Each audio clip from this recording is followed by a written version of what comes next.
Labdien! Izskatās, ka daži no jums jau ir mani redzējuši, vismaz kādas sejas es atpazīstu.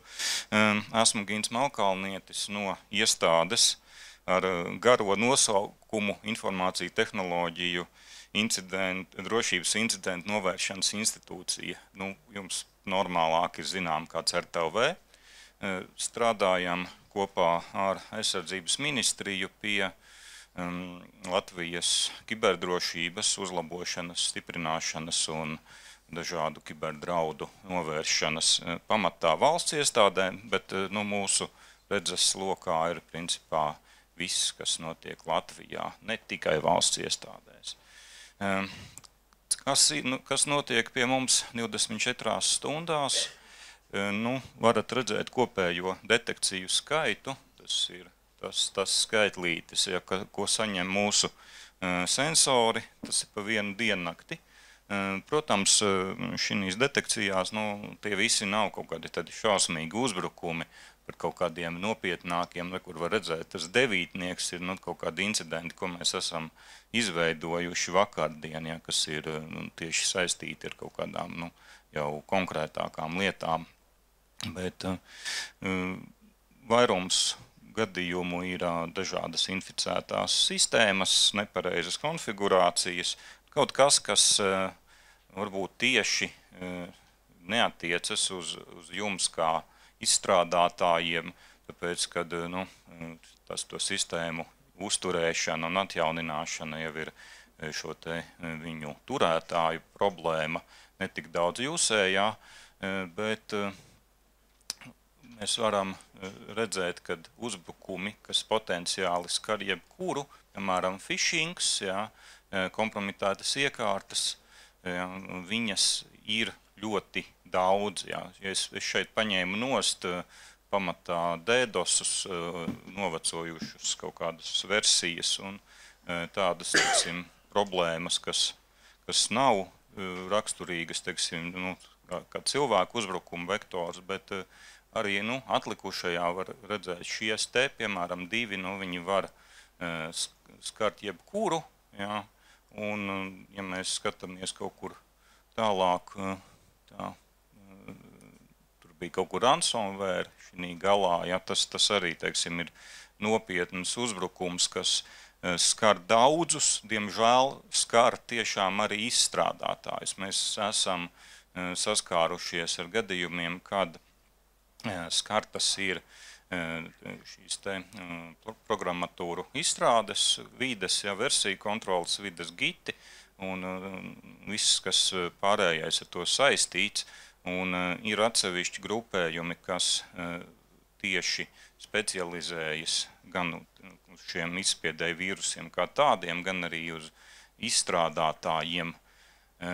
Tāpēc izstrādātāju pašu interesēs, pirmkārt pasargāt sevi, jo, diemžēl, ļoti daudzi uzbrukumi tikai sākas pie izstrādātājiem, bet īstais mērķis ir kaut kur daudz tālāk, par tā es vēl atgriezīšos. Un paskatoties uz to, kas reāli ir konstatēts Latvijas izstrādātāju vidē, mēs esam veikuši draudu medību operācijas vairākos pietiekami zināmos uzņēmumos Latvijā. Diemžēl tie atradumi nav tādi ļoti iedvesmojoši. Teiksim, no izstrādātāja tīkla var pieslēgties klientu serveriem jebkurā brīdī, jebkurā laikā bez VPN. Attiecīgi žurnālēšana šiem te fona kaut kādiem backend serveriem, viņa vai nav, vai ir pilnīgi citā līmenī nekā, teiksim, kaut kādām frontend darbībām. Ļoti bieži mēs konstatējam, kad, darbības tiek veiktas ar vai izstrādātāju vai uzturētāju kontu, viņam nav adekvātas žurnālēšanas. Ja kaut kas tur ir sadarīts nepareizi, tad ir grūtības saprast, kas īsti ir noticis. Jo šāda funkcionalitāte, piemēram, vispār nav bijusi ieviesta. Tā iespēja pieslēgties bez saskaņošanas sistēmām, bez saskaņošanas ar to turētāju. droši vien, teiksim, var pieņemt, kad esošo līgumu ietvaros, ja jums bieži ir tiesības pieslēgties un veikt kaut kādus labojumus, uzlabojumus, tomēr, teiksim, tā vajadzētu sinhronizēt šos labojumus ar pašu iestādi. Vairums, protams, to dara. Es nepārmetu, ka to nedara neviens nekādajā, bet mēs esam redzējuši arī, teiksim, konflikta situācijas, ja, kad pēc tam tiek vilkti ārā līgumi un juristi jau skaidrojas praktiski tiesā par to, kam bija taisnība, tāpēc, ka viens veica kaut kādus uzlabojumus, kas reāli nogrāva citas sistēmas darbību, un pēc tam tās skaidrošanās tiesās nevienam īsti nav vajadzīga, jo tas ir dārgi, ilgi un ļoti nepatīkami. Ja. Izstrādātāju kontiem neatiecas paroļu izveidas politikas.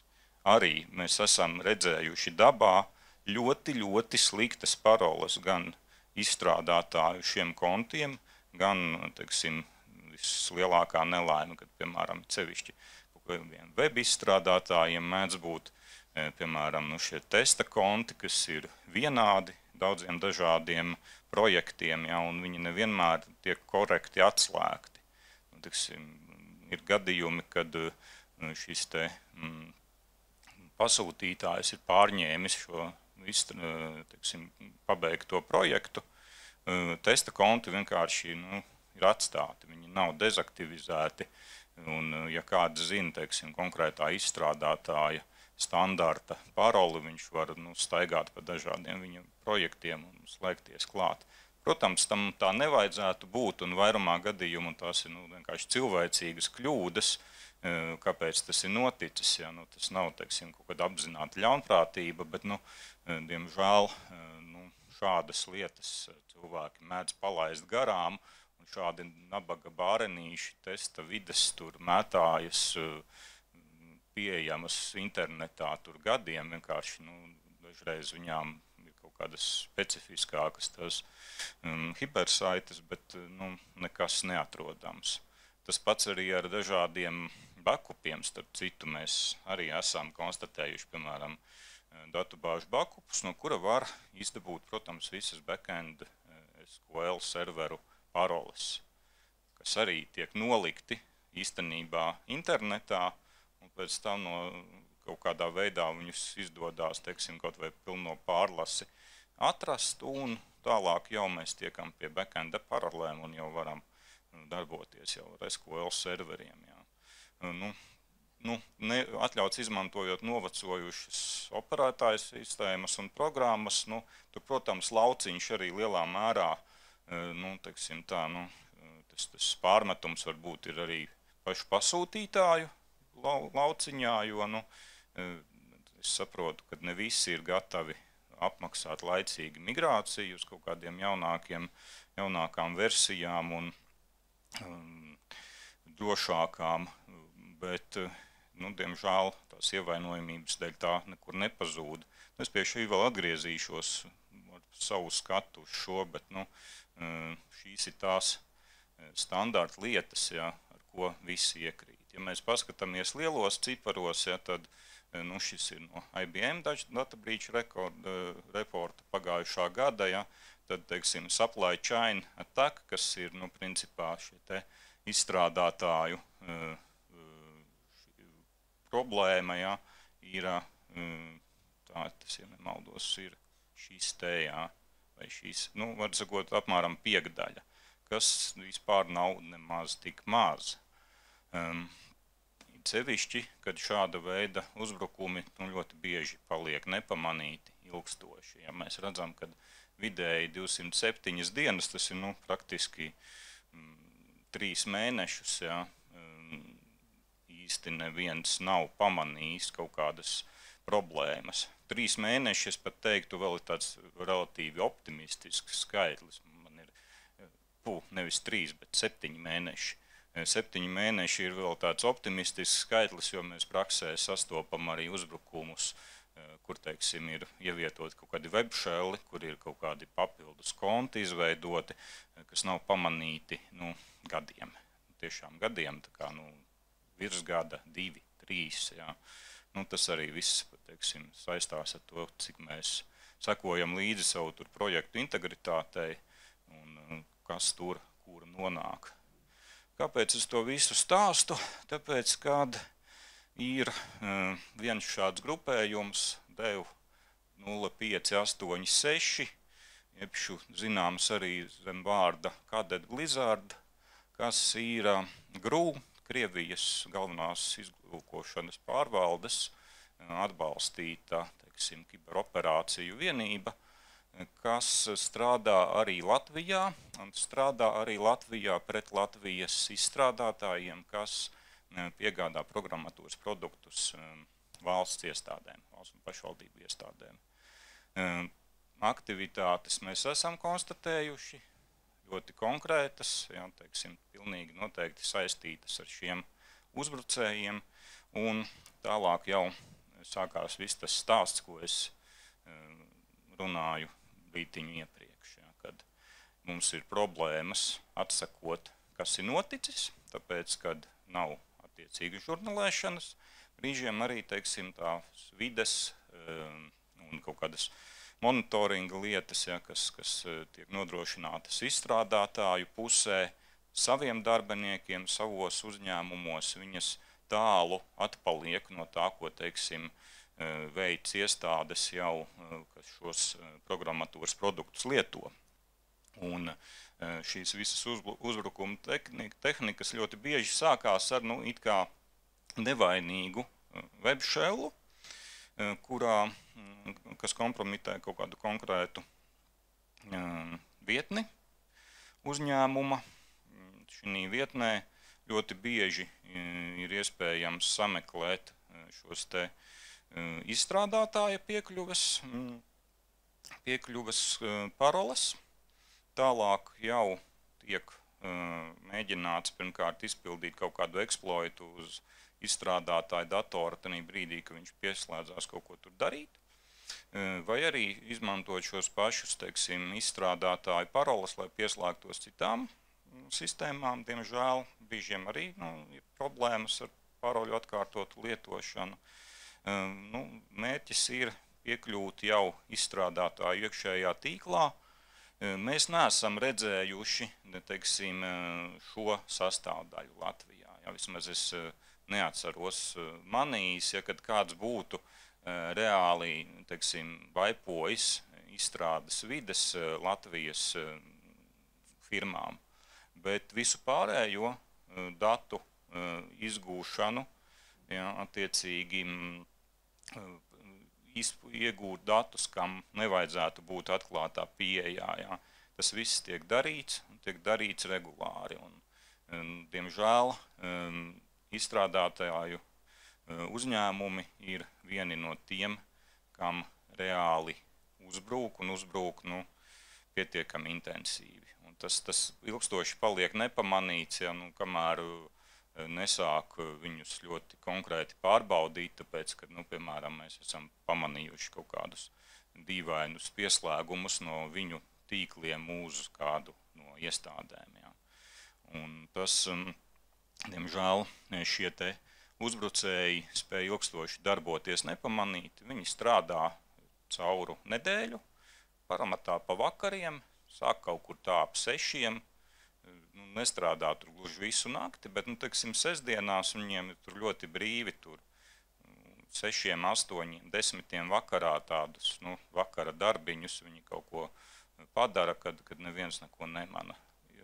Intensīvi lieto tā sauktos LOLbinus, ja, jeb Living of the Land standarta operētājas sistēmas programmas, ar kurām ir iespējams izpildīt viņiem vēlamās darbības, neuzliekot kaut kādus baigos papildus rīkus. Viņiem ir pāris specifiski webšelli, ko viņi izmanto, un arī, teiksim, piemēram, šis pats Impacket ļoti bieži tiek lietots, lai staigātu pa iekšējiem tīkliem, ja. Bet, teiksim, tas pats programmatūru, izmantoto rīku klāsts, pamatā viņi cenšas tā kā iekļauties esošajos, kas pilnīgi normāli ir dažādos izstrādes vidēs.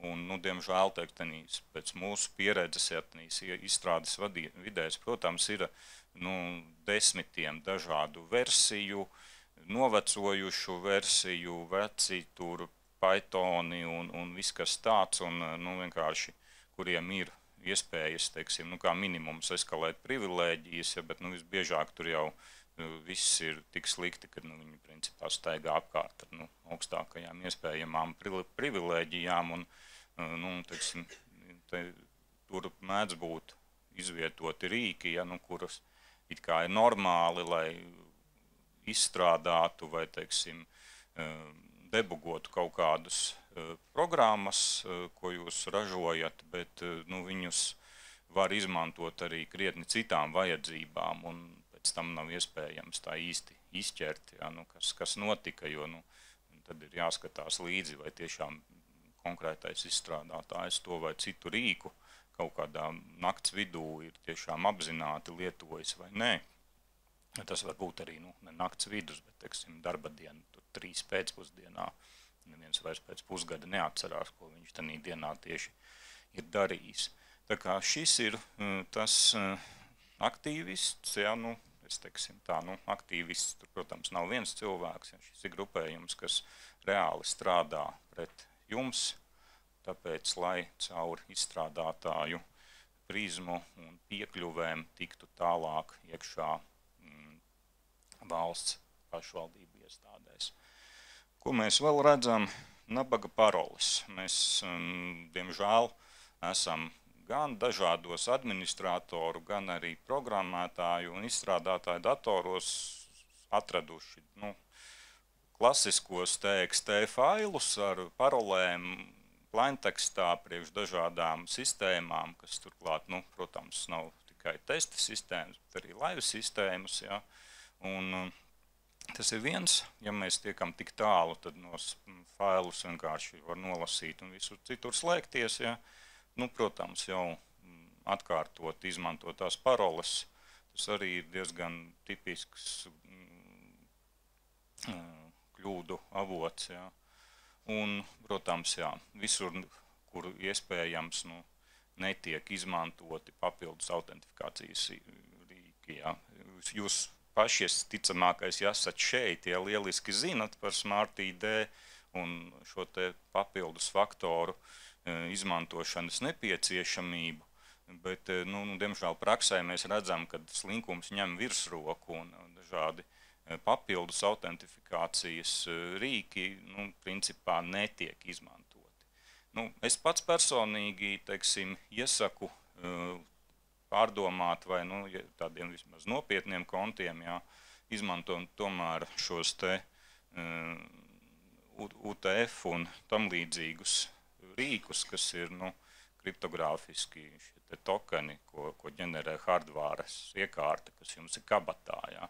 Jo, mēs visi zinām, teiksim, šos te pikšķerēšanas uzbrukumus, kas beidzamās, teiksim, mēnešos tiek vērsti pret Latvijas iedzīvotājiem, kur tiek izvilināta internetbanku piekļuve, kurās arī tiek parādīti, teiksim, šie Smart ID PIN 1, PIN 2, un mums ir gana daudz cietušo, kas atzīst, ka viņi vienkārši kaut kur nav pasakojuši līdzi un kaut kur šos PIN 2 pēc telefona pieprasījumu vienkārši tāpat ievadījuši.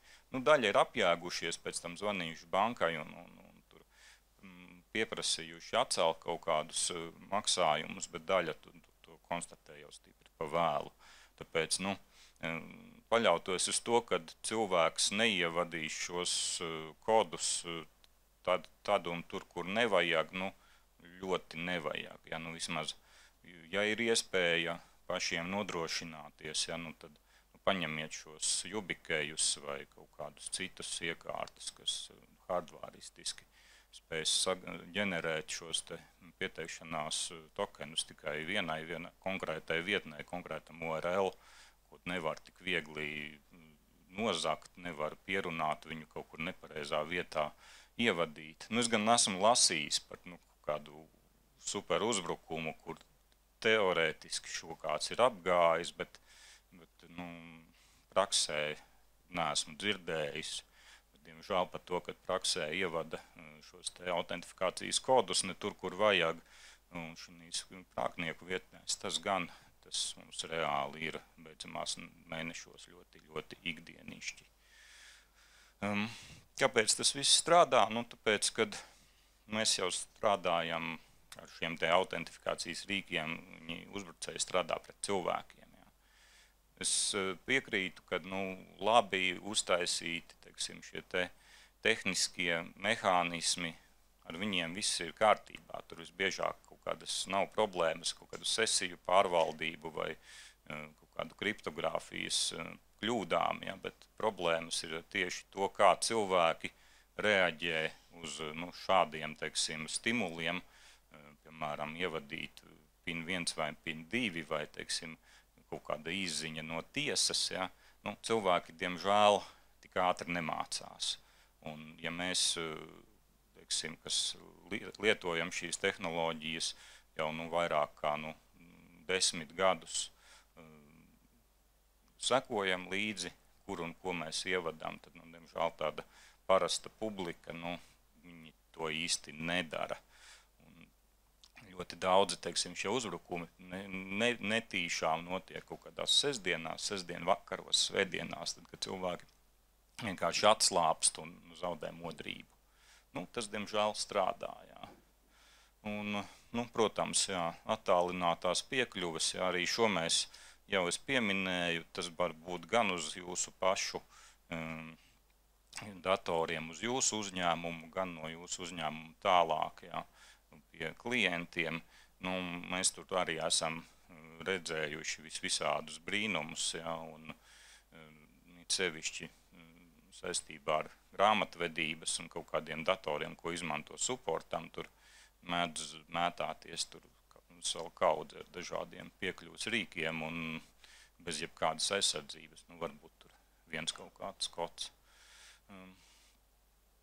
Protams, arī tas, kurš uzņēmums izliek internetā, ja, jums droši vien nav jāstāsta, ja, par to, kā, teiksim, vajadzētu atjaunināt programmatūru, ja, un labot kļūdas viņā, bet cilvēki to ļoti bieži nedara, ja? Un arī šī pati divfaktoru autentifikācija, kam vajadzētu būt, piemēram, priekšā kaut kādam tīklu datu krātuvē, ja? Viņa nav, vai dažreiz, teiksim, kaut kādas primitīvas versijas šīm iekārtām, kas ir domātas mājas lietošanai, kur viņu vienkārši nav iespējams pieslēgt, ja, bet, teiksim, mazs un vidējs biznesmenis brīžiem šādas iekārtas izmanto savu datu glabāšanai, praktiski izliekot viņus internetā pietiekami neaizsargātus. Jā.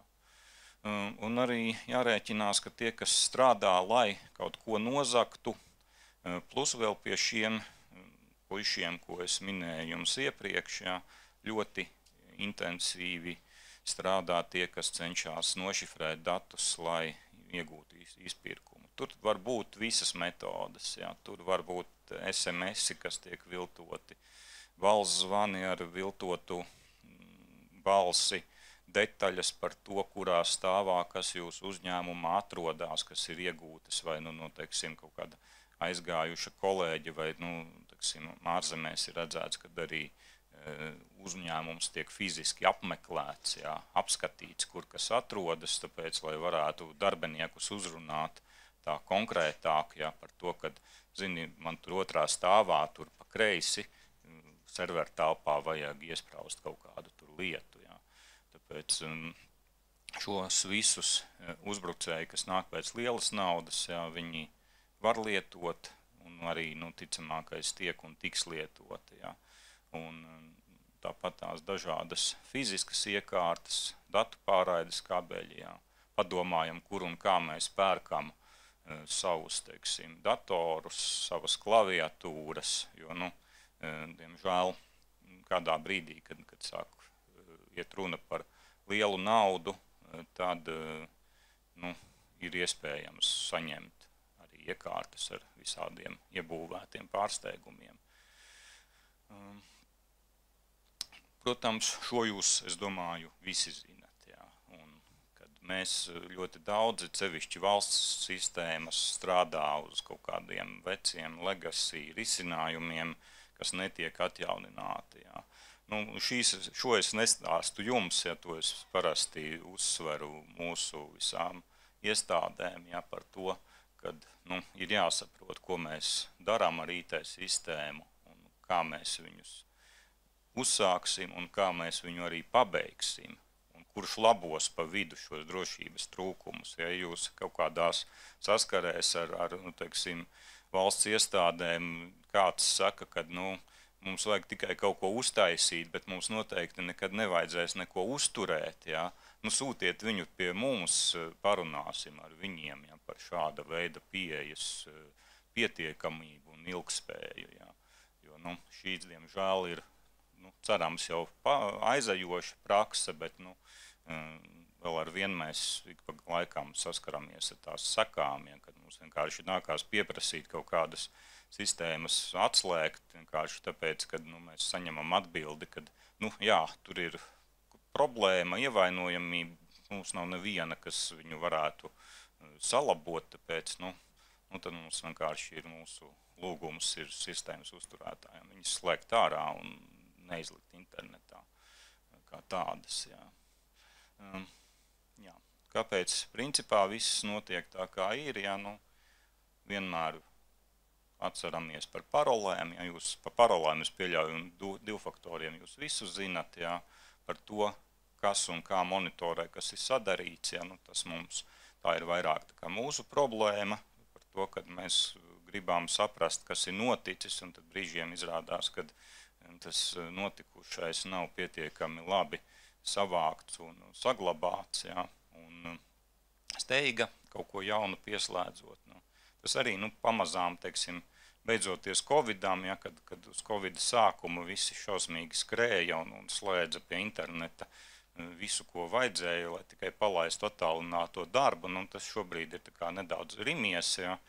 Es ceru, ka jaunie projekti, kas tiek pieslēgti, tiek adekvātāk izvērtēti no drošības un teiksim, pareizas izveides viedokļa, bet tad, kad termiņi deg, tad brīžiem kāds grib nogriezt kādu stūrīti. Jā, par to, kad nezinu, kas ir kā saslēgts, tā arī droši vien nebūs jūsu problēma, tā ir vairāk to uzturētāju problēma, kad tās iekārtas brīžiem atrodās tīklos un slēgumos, kam tā nevajadzētu būt. Ja, vai tur ir piekļuve no viņām pārāk plašiem tīkla apgabaliem, ja, vai, teiksim, izrādās, kad ir aktīvi servisi, kuri ir aizmirsti un kuriem arī, teiksim, administratori mums apgalvo, ka tāds servis uz tā servera nav, ja, bet, lai gan viņš īstenībā ir un viņa var iegūt visnotaļ sakarīgu atbildi. Ja. Jā. Atjauninājumi, es domāju, ka tiem jums nav jāmāca, bet klientu pusē tas ir tāds sāpīgs jautājums. Tā, es tā ļoti ātri centos, es nezinu, cik 28 minūtēs iekļāvos, vai jums ir kādi jautājumi? Es teiktu tā, ja jums nav smukāks, labāks backup risinājums, kas nenodegs reizē ar jūsu māju vairs servertelpu, tas ir ievērojami labāk nekā nekas, jo mēs ļoti bieži redzam, kad teiksim, tie dati tiek glabāti vienu vietu, un tā vienu vietu, tā ir viena kopija, un tad, kad viņi sabojājas, tad viņas nav nemaz.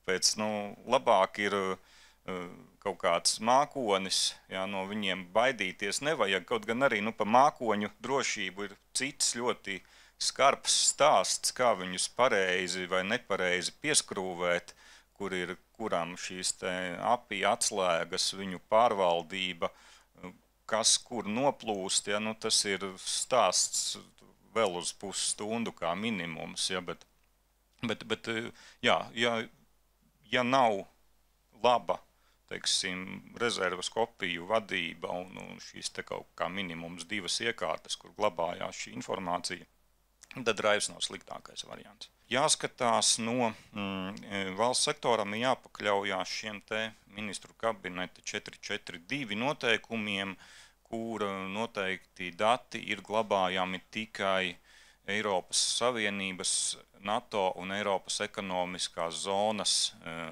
datu glabātuvēs. Līdz ar to jums ir jāizvēlās šāds te datu glabātuve, kurā jūs varat paši specificēt, kurā sektorā vai kurās serveru telpās jūsu šitie dati blūs. Ja viņi būs tur izvietoti Ķīnā, tas nebūs labi.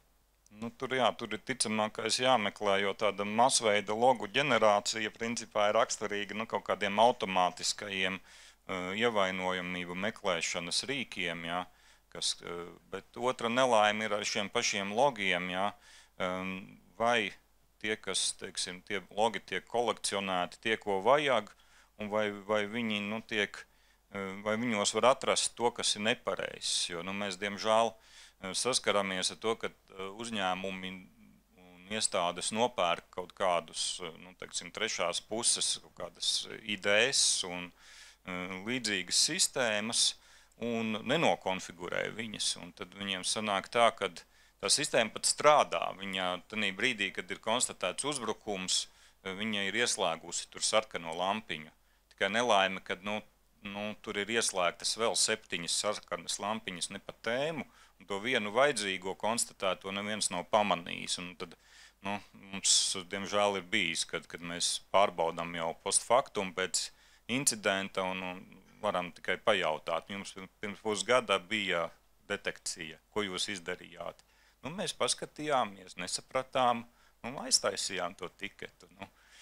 Tāpēc, diemžēl, tās visas lieliskās lampiņas un detekcijas, viņas strādā tikai kopā ar cilvēkiem, kas pirmkārt zina šo savu vidi, savu sistēmu, kas viņai ir raksturīgi, kas nav, un gana daudz laika velta, lai tās, teiksim, kā jūs sakat, piemēram, logfaili birst, ja, ir jāsaprot, no kurienes viņi birst, varbūt viņas, kaut kas ir nepareizi nokonfigurēts tā, lai, tās sarkanās lampiņas būtu jēgpilnas. Es zinu, ka man to pateikt ir vieglāk nekā nokonfigurēt. Es teiksim, pat mazām kaut kādām sistēmām es pats esmu, teiksim, šķirojot šos te detekcijas logus, veltījis diennaktīm laika, lai saprastu, par ko man tiešām ir jāskatās un kas ir tāda fona draza. Bet kādam tas, diemžēl, ir jāizdara, jo šīs visas sistēmas, ja jums tas viens indikators kaut kur tur aizpeld nebūtībā, aizgāsts ar 200 citiem notikumiem dienā, viņas nestrādā. Formāli viņas strādā, viņas, protams, kaut ko pamana, bet tie darbinieki, kas viņām kaut ko tālāk darīs, to nepamana. Jā, tā kā, meklējiet, jo var gadīties, jā, piemēram, tiem pašiem lolbiniem, ja, kad kaut kas tur staigā apkārt, kad tur mēdz kaut kādus rīkus tur palaist visādus. Mēs esam redzējuši pat Nesusu, kas ir palaists tur iekšējā tīklā un, piemēram, saģenerē tūkstošiem logus vienkārši, tāpēc, kad viņš pārbauda visus tur hostus pēc kārtas, ja, un tad, kamēr jāatrod, kas ir īstais cēlonis. Atbild, es teiksim tā, mums ir jārūpējas arī par sabiedrības izglītošanu, ja. Diemžēl tā sabiedrība jau neizglītojas tāpat vieni, ja, diemžēl ir sajūta, ka brīžiem labāk viņi izglītojas ar tukšu kredītkarti, kas ir nozakta, ja. Jā, tas rungas variants brīžiem strādā labāk nekā burkāna, bet mēs cenšamies tomēr pamatā, jā, strādāt uz mācībām, strādāt ar uzņēmējiem, mācīt viņus, ko prasīt, piemēram, no izstrādātājiem, ko prasīt no savu serveru uzturētājiem, kas viņiem vispār ir svarīgs. Jo, ja, teiksim, lielam uzņēmumam vēl varbūt ir kādi atsevišķi cilvēki, kas tiešām saprot no šīs IT drošības un kaut kādas pārvaldības gana daudz, tad, diemžēl, ir šis te mazais vidējais sektors, kur šādu speciālistu nav, un tad tur ir tas īpašnieks atbildīgs par visu, un viņš nezina visu. Tas pilnīgi normāli, ka viņš nezina, bet vienkārši jāspēj kaut kā līdz viņam aizrakties, lai viņš piesargās. mazie uzņēmumi, kas formāli to varētu, jā, bet ļoti bieži pirmkārt jau ir tas, kad arī resursu trūks. Nav jau tā, ka tos auditus kvalitatīvus var izpildīt jebkurš un jebkā. Jā, mēs arī, teiksim, kā iestāde, mēs veicam šos te drošības auditus dažādiem, gan jauniem kaut kādiem web risinājumiem, gan citām sistēmām, bet mūsu kapacitāte arī ir tāda, kā ir. Un, plus vēl, teiksim, privātā sektorā ir komersanti, kas šos auditus sniedz, ja, tur to rezultātus un, teiksim, dziļums arī ļoti varijē. Nav tā, ka, teiksim, visi ir vienādi labi, ja, un brīžiem viņi ir tādi ļoti formāli.